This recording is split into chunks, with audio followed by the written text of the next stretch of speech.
our third thing yesterday after we visited Hamish from Sanctum Homes, we actually caught up with Sven from Maxa Designs. He's currently designing a home for one of my clients up in Brisbane. So while we're down here in Melbourne, we took the opportunity to catch up with him. He actually come to Hamish's jobs, had a look around, but then we're lucky enough for him to take us over to another one of his projects that is being built by Mark from MVH Constructions. And it's actually really funny because I thought Mark was the guy we were going to see first about the recycling building products, but it turned out to be Robbie. But and I was blown away. So I follow Mark on Instagram, and one of the reasons I started following him is he's another super passionate builder that is on a mission to do something better and help change the industry, which is obviously what Amelia and I are about, creating a new industry.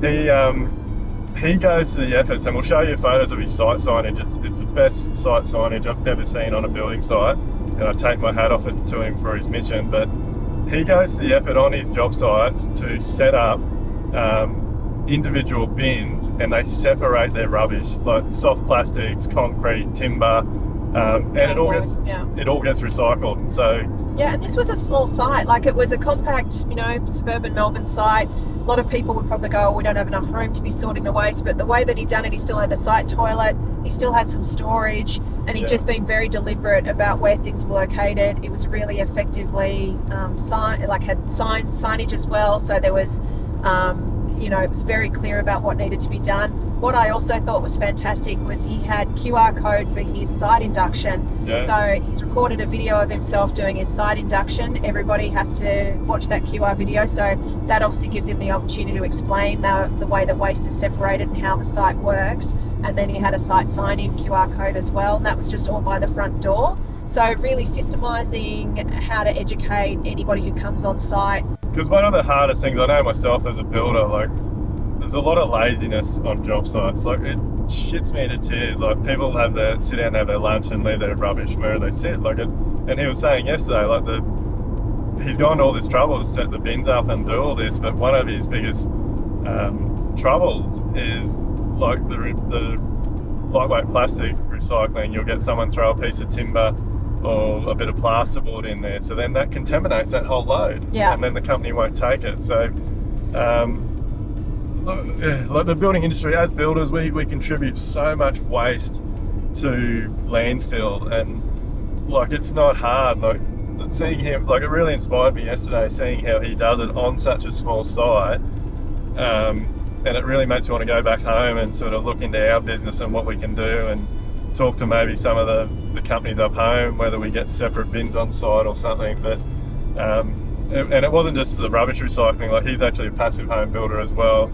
And that home we saw yesterday it's going to be a stunning home. Yeah, and wasn't it exciting to see the Akoya timber cladding on the outside? So Akoya is a pine timber cladding that they treat with vinegar, so you have to use stainless steel fixings with it, and he had a charred version of it, and then he had the bandsaw natural version of it as well. Yeah.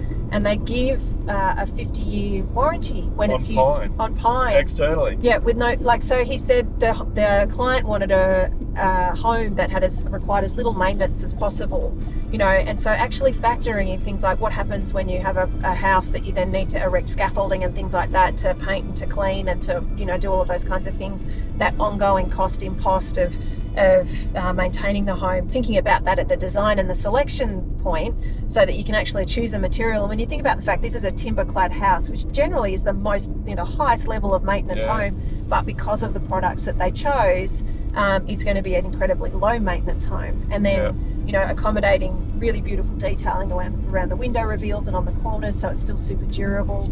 It was amazing to see, wasn't it? Oh, look, it blows me away. And again, I say this all the time, like, this is one reason why I think it is so important for our industry to collaborate, for builders to talk, for like us going to yesterday was like Sven from Maxa was good enough to show us around, talk us through some of the products, but even just being on that site, like, so we'd just come from Hamish's site, he had the uncoupled slab, and then being able to talk to Mark about, like, he had a completely different method. They'd poured their slab on the ground, and then they'd used a subfloor timber system, which they'd been able to insulate on top of the concrete.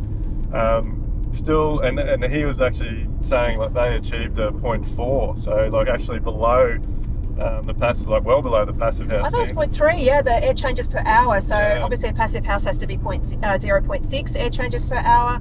And he considerably improved on that.